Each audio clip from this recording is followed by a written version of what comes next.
маркази матбуоти додистони кӯли Тоҷикистон хабар дод, ки додгоҳи ноҳияи Ишкошим ду соҳибкори маҳаллиро бо ҷурми муомилоти ғайриқонунӣ бо асъори хориҷӣ ҷарима бастааст.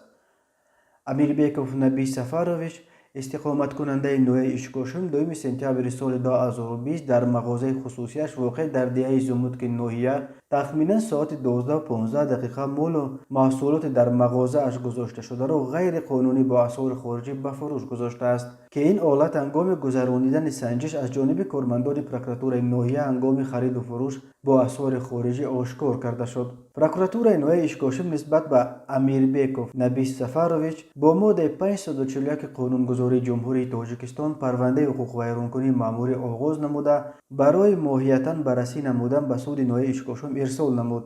Бо қарори суди ноҳияи Ишкошим аз 21 сентябри соли 2020 нисбат ба Амирбеков Набий Сафарович ҷарима таъин карда шуд. Ё ин ки Муҳаммадсаидов Аминбек Авазбекович, истиқоматкунандаи деҳаи Гарчашмаи ноҳияи Ишкошим, 4 сентябри соли 2020 дар мағозаи хусусияш воқеъ дар деҳаи Гарчашма бо асъори хориҷӣ муомилоти ғайриқонунӣ намудааст, ки ҳангоми гузарондани санҷиш аз ҷониби кормандони прокуратураи ноҳия ҳолати муомилоти ғайриқонунӣ бо асъори хориҷӣ ошкор карда шуд. Прокуратураи ноҳияи Ишкошим нисбат ба Муҳаммадсаидов Аминбек Авазбекович бо моддаи 541 ҳуқуқвайронкунии Ҷумҳурии Тоҷикистон парвандаи ҳуқуқвайронкунии маъмурӣ оғоз намуда, барои моҳиятан баррасӣ намудан ба суди ноҳияи Ишкошим ирсол намуданд. Бо қарори суди ноҳияи Ишкошим аз 21 сентябри соли 2020 нисбат ба Муҳаммадсаидов Аминбек Авазбекович ҷарима таъин карда шуд.